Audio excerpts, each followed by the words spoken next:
ध्यानाभ्यास के लिए कृपया अपने नेत्रों को बंद कर लीजिए। अपना मुख अपनी ओर कीजिए। अपने सिर से पैरों तक अपने स्वरूप का संवेदन कीजिए।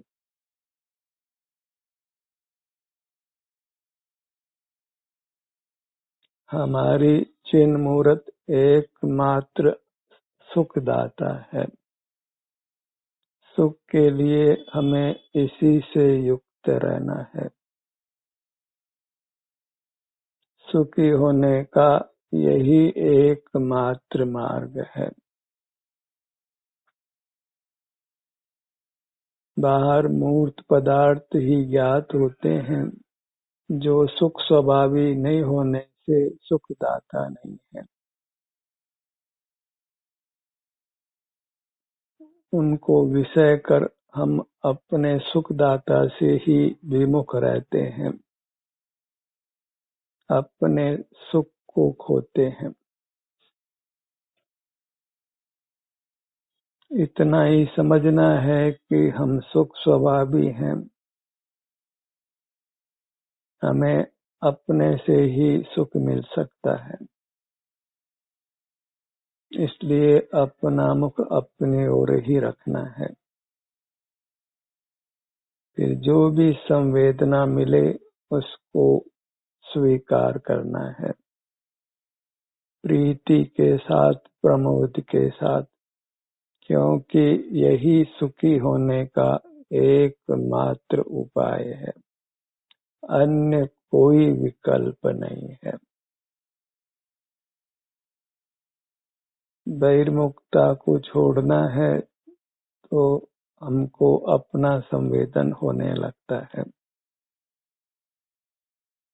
बस करने के लिए इतना ही है कि हमको बहिर्मुखता को छोड़ना है, इंद्रिय जय करना है। इसी से हमने जिनेंद्र होना है। इंद्रिय जय करने के अलावा जिनेंद्र होने का दूसरा कोई मार्ग नहीं है। अब इसमें कितना भी यत्न क्यों न लगे, मार्ग का दूसरा प्रकार नहीं है। किन्हीं भी कारणों से हम बहिर्मुख रहें, उससे हमको उत्तम सुख नहीं मिल सकता है। उत्तम सुख के लिए हमें अपने से ही युक्त रहना है। बाहर से दृष्टि हटानी है तो स्वमेव हम अपने से युक्त हो जाते हैं, अपना संवेदन होने लगता है। सुख हो दुख हो, जो भी संवेदन हो, उसी को स्वीकार करना है, क्योंकि अन्य कोई मार्ग नहीं है। अपने अनुभव रूप रहना। जो भी स्थिति अभी कर्म सापेक्ष है, उसको स्वीकार करना है। साता हो कि असाता हो, दोनों में समभाव धारण कर हमें अपने स्वास्थ्य की स्थिति को, अपने सुख दुख की स्थिति का अनुभव करते हुए रहना है। इसी विधि से हम कर्मों से मुक्त हो सकते हैं। कर्म अपना फल देकर हमारे बंधन को छोड़ देता है।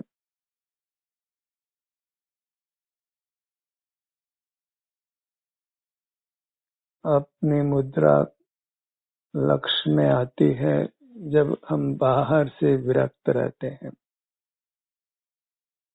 तो वही हमको कर्मों के बंधन से मुक्त करती है, हमारा सुख प्रकट होता है।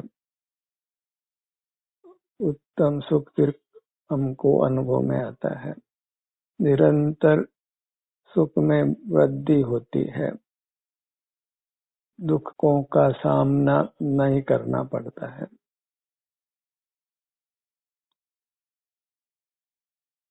हमारी मूर्त सुख स्वभावी होने से दिव्य है, देव है। हम भले ही देव को बाहर ढूंढते हों, मंदिरों में, तीर्थों में कि आसमान में, पर हमारी चिन्ह मूर्त स्वयं देव है। वही आनंद दाता है। दूसरे देव से सुख की प्राप्ति नहीं हो सकती है, भले ही हम उनका कितना ही दर्शन करें, पूजन करें, उनके नाम का ही जाप करें, उनकी परिक्रमा लगाएं, तीर्थ तीर्थ जाकर उनका दर्शन करें।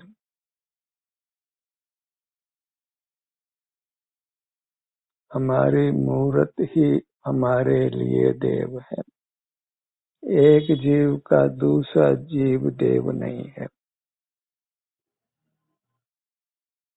अपनी मूर्त ही हमारा गुरु है, क्योंकि इसी के सन्मुख होने से मोह का नाश होकर सम्यक ज्ञान की प्राप्ति होती है।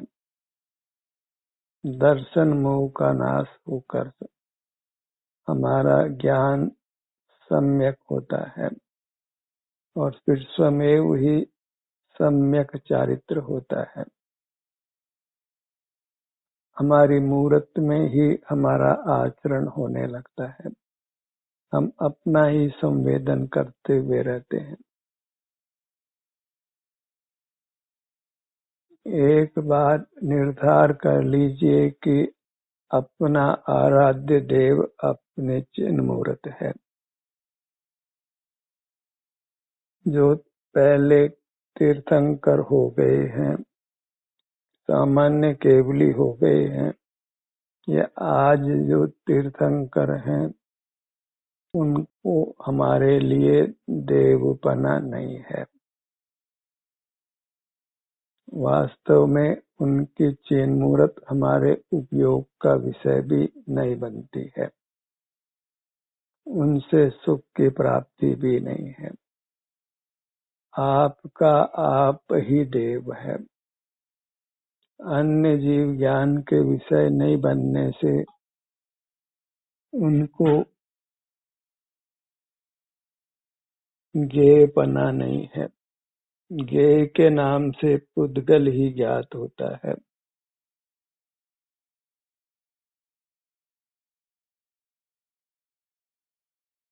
और पुद्गल के ज्ञान को इंद्रिय ज्ञान संज्ञा है, और इंद्रिय ज्ञान से राग आदि की उत्पत्ति होकर संसार फलता है। उपादेय अपनो अप्पा वही तत्सम हेयम। सब परद्रव्य हेय हैं, अर्थात त्यागने योग्य हैं, अर्थात उनको विषय बनाना योग्य नहीं है।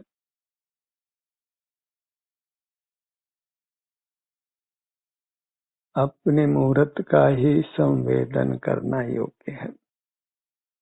जगत का एक भी पर पदार्थ ज्ञान में लेने योग्य नहीं है, अन्यथा संसार की ही उत्पत्ति होती है। ये बात समझना अत्यंत कठिन हो रहा है कि जीव ज्ञान स्वभावी नहीं है। ज्ञान जीव का विभाव परिणाम है और उससे संसार फलता है, क्योंकि वह बहिर्मुख है, स्वरूप से च्युति रूप है। जहाँ स्व संवेदन है वहाँ इंद्रिय ज्ञान नहीं है। इंद्रिय ज्ञान के निरोध से ही स्व संवेदन होता है। इंद्रिय ज्ञान पराधीन है, पराधीनता का ही हेतु है।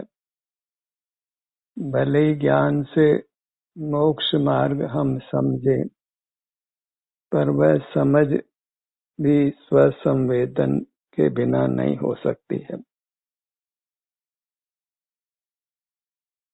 ज्ञान की भले ही हम कितनी ही आवश्यकता समझे, सम्यक ज्ञान की, पर वह सम्यक ज्ञान स्वसंवेदन से प्राप्त होता है, स्वसंवेदन के अधीन है। और सम्यक ज्ञान के विकल्प के समय स्वसंवेदन नहीं होता है।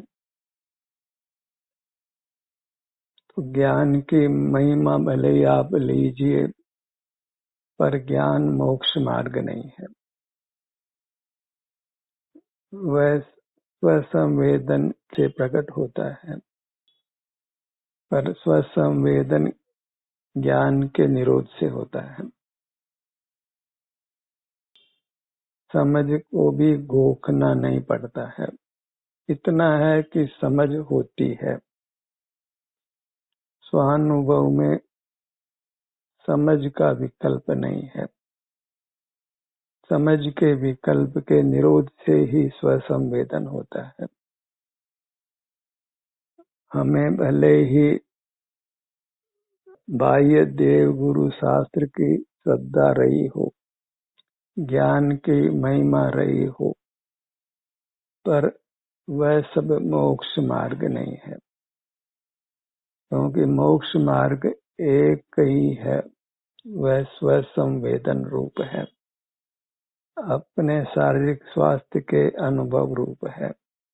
जो भी अपने दिव्य मूर्ति में सुख दुख का संवेदन होता है, वह संवेदन ही मुक्ति का हेतु है। वह संवेदन ही करते रहना है, ज्ञान भाव में नहीं आना है। क्योंकि ज्ञान भाव स्वरूप च्युति रूप है, संसार को बढ़ाता है, संसार को किंचित भी समाप्त नहीं करता है। वह तो स्वसंवेदन का फल है, पर वह फल उपयोग में लेने योग्य नहीं है।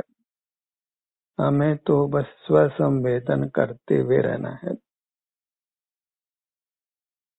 समझ भी होती है, पर उस समझ को भी मर्यादा में रखकर स्वानुभव करना है। समझ नहीं होती है ये बात नहीं है। जहाँ हम स्वसंवेदन करते हैं, वहाँ सच्ची समझ भी होगी, ज्ञान का उगाड़ भी बढ़ेगा, शारीरिक बल भी बढ़ेगा, इंद्रियां भी कुशल होंगी, नाना प्रकार की रिद्धियां मिलेगी, पर वे सब ही उपयोग में लेने योग्य नहीं है। मोक्ष मार्ग उनके उपयोग रूप नहीं है। मोक्ष मार्ग केवल स्वसंवेदन रूप है। स्वसंवेदन के समान कोई परिणाम नहीं। अन्य सब परिणाम कर्म की उपाधि से है, नो कर्म के संबंध से है। इसलिए उनको पुद्गल परिणाम समान ही कहा है। स एव पुद्गल परिणाम। ज्ञान का कितना ही उगाड़ क्यों न हो, शरीर में कितना ही बल क्यों न हो, कितना ही वचन बल क्यों न हो, स्मरण शक्ति कितने ही बलवान क्यों न हो, सब पुद्गल के निमित्त से होने से पुद्गल परिणाम जैसे जानो, मोक्ष मार्ग रूप नहीं है। जैसे पुद्गल का परिणाम मोक्ष मार्ग नहीं है, ऐसे ही पुद्गल के निमित्त से होने वाले सर्व परिणाम मोक्ष मार्ग रूप नहीं है। एक स्वसंवेदन ही मोक्ष का मार्ग है। नाना प्रयोग भी नहीं करना है, नाना उपाय नहीं करना है। बस नेत्र बंद कर अपने मूर्त की मर्यादा में रहना है। जो भी संवेदना स्वतः मिलती है, उसको स्वीकार करते जाना है। अपने सन्मुख बने रहना है। अपने किसी भी भाग की संवेदना हो, उसका अनुभव करते रहना है। इंद्रिय ज्ञान में नहीं। संवेदना स्वयं ही अनुभव रूप है। किसी भी भाग की संवेदना हो वह सब मोक्ष मार्ग है। बस इंद्रिय ज्ञान के निरोध से जो भी परिणाम अपने सुख गुण की पर्याय रूप से अपने में होता है वह मोक्ष मार्ग है। अपने सुख गुण की पर्याय जो अपने लक्ष्य से होती है वही वास्तव में मोक्ष मार्ग रूप है। मोक्ष मार्ग सुख संवेदन रूप है, सुख गुण की पर्याय के संवेदन रूप है, और मोक्ष भी सुख गुण की पर्याय के संवेदन रूप है। और हमको सुख की ही कामना है, और वह सुख स्वास्थ्य रूप है, स्वस्थ होने रूप है। तो हमको बस सुख की ही अनुभूति करते रहना है, जो अपने विस्तार पर आने से होती है। कहो तो इंद्रिय ज्ञान के निरोध से होती है। अपनी मूर्त को देव मानकर इसका दर्शन करिए, संवेदन करिए। बाहर में तो प्रतिमा को देखकर जीव सहज ही नेत्रों को बंद कर लेता है या फिर दर्शन करना बंद कर देता है। वहाँ अधिक काल मूर्ति के सन्मुख नहीं रह सकता है, पर अपनी मूर्त के सन्मुख जीव अनंत काल रह सकता है, क्योंकि वह उसका स्वभाव है। सुख का संवेदन अपने सर्वांग प्रदेशों में होना वह हमारा स्वरूप है। अनंत काल तक स्वरूप रह सकता है, क्योंकि उसको किसी कर्म की नो कर्म की उपाधि की आवश्यकता नहीं है।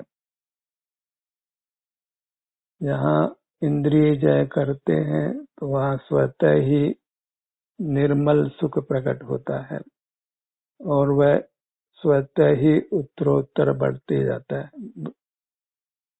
इंद्रिय ज्ञान के निरोध के विकल्प में ही संसार नष्ट होता समझो। जहाँ जीव को इंद्रिय ज्ञान का निषेध वर्तता है वहाँ फिर मोक्ष होने में देर नहीं लगती है। बस इंद्रिय ज्ञान का निरोध करना ही दुष्कर से दुष्कर है,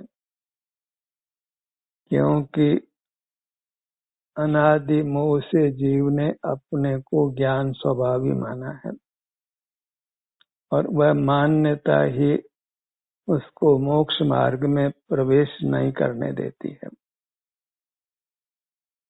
विरल जीव ही अपने को ज्ञान स्वभावी नहीं मानकर सुख स्वभावी मानते हैं, इसलिए विरल जीव ही मुक्त होते हैं, न कुछ जीव मोक्ष में जाते हैं।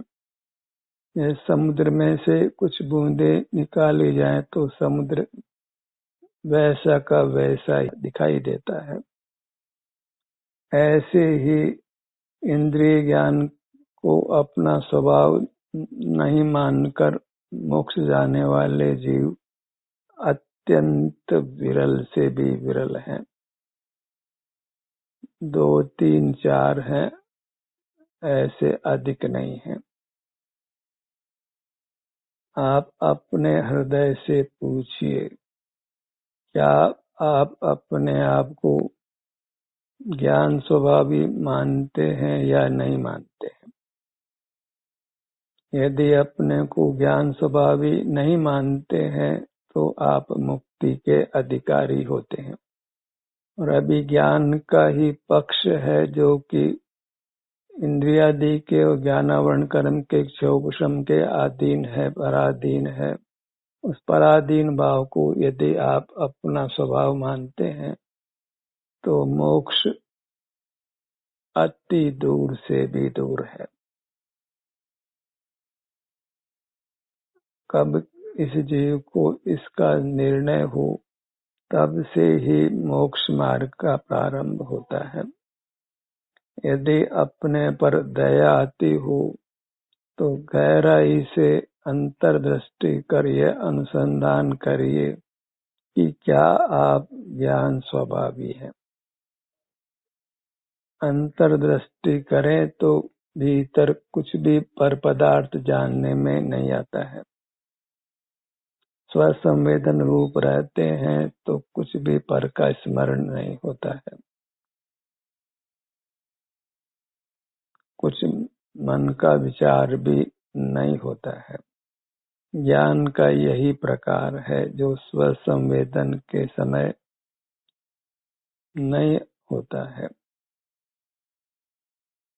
शुद्ध स्वभाव के साथ में ज्ञान नहीं होता है।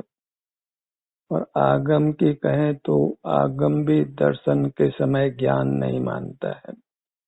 दर्शन नाम स्वसंवेदन का है, सुख गुण की पर्याय का है। सुख गुण की पर्याय और ज्ञान एक साथ नहीं हो सकते हैं। सुख गुण की स्वाधीन पर्याय। अतीन्द्रिय सुख की पर्याय इंद्रिय ज्ञान के समक्ष नहीं होती है। ज्ञान इंद्रिय ज्ञान रूप ही होता है। एक भी जीव लोक में ऐसा नहीं है जिसको अतीन्द्रिय ज्ञान होता हो। जो मुक्त हो गए हैं उनको भी अतीन्द्रिय ज्ञान नहीं होता है। ज्ञान तो नियम से पराधीन ही है। स्वाधीन सुख है। हमें पराधीन ज्ञान को छोड़कर स्वाधीन सुख भोगना है, तो फिर संसार का अंत शीघ्र ही आ जाता है। क्योंकि सारा जगत ही ज्ञान के पक्ष में है। हम भी जन्म से ज्ञान ही करते आए हैं। पहले भी ज्ञान ही कर रहे थे, और यदि हमने ज्ञान को अपना स्वभाव माना तो आगे भी ज्ञान करते रहेंगे। इस प्रकार संसार अनादि और अनंत होता है। ज्ञान में ही प्रीति भाव होने से जीव अनादि से संसार में रुल रहा है, और इस प्रकार प्रीति बनी रही तो अनंत काल संसार में बना रहेगा।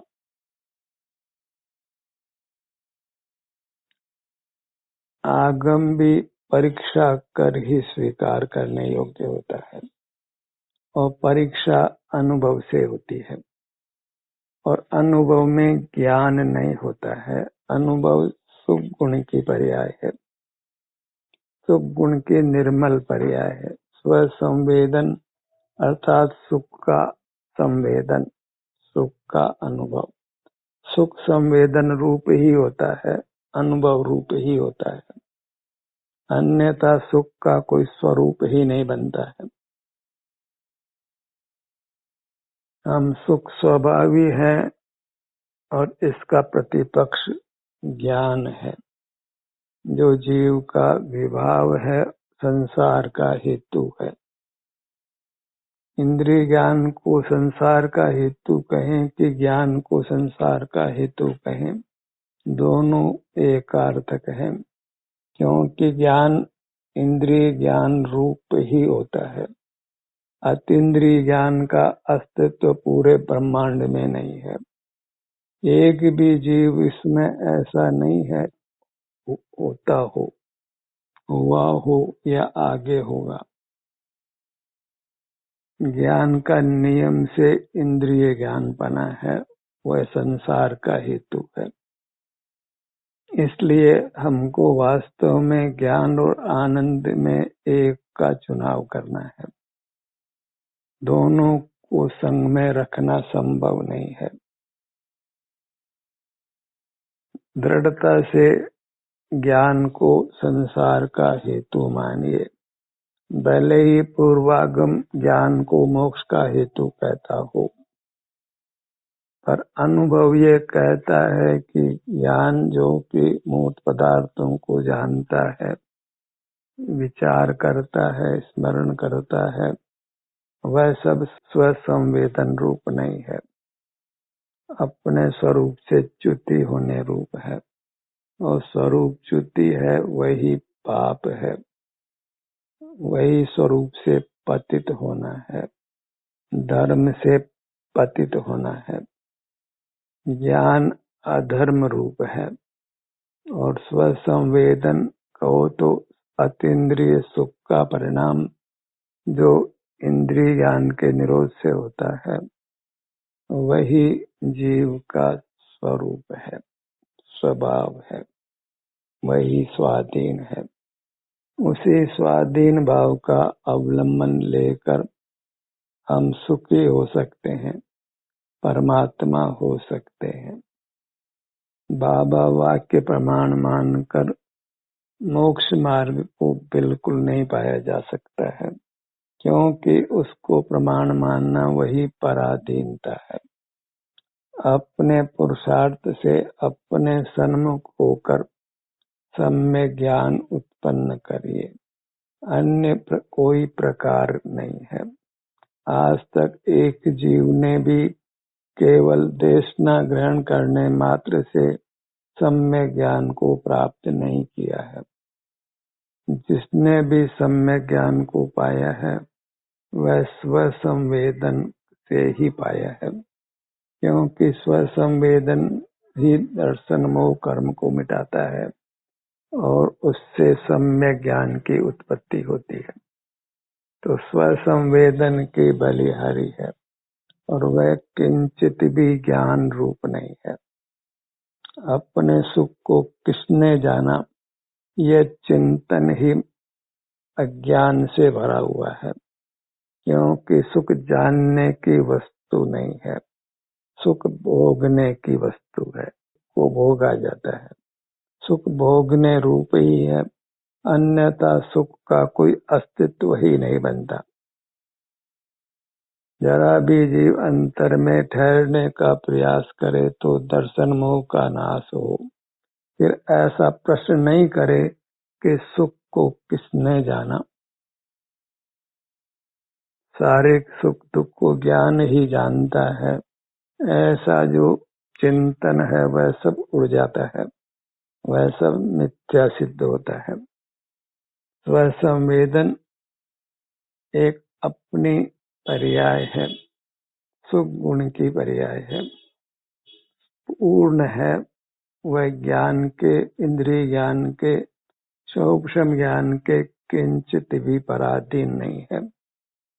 मैं एकांत सुख स्वभावी हूँ और वास्तव में हमको एकांत सुख की ही कांक्षा है। तो मैं ज्ञान स्वभावी नहीं हूँ, नहीं हूँ, नहीं हूँ, एकांत आनंद स्वभावी हूँ। यह श्रद्धान अपने सन्मुख होकर होता है, तो अपने सन्मुख रहने का ही सतत प्रयत्न करिए। वह वास्तव में इंद्रिय ज्ञान के निरोध का ही नाम है। तो इंद्रिय ज्ञान के निरोध का ही रात दिन प्रयत्न करिए। उसी से ज्ञान करवट लेता है, मिथ्या ज्ञान मिटकर सम्यक ज्ञान होता है। सब ये स्वसंवेदन का ही प्रताप है, स्वसंवेदन का ही फल है, वही करते रहना है। ध्यान का सत्र यहीं समाप्त होता है।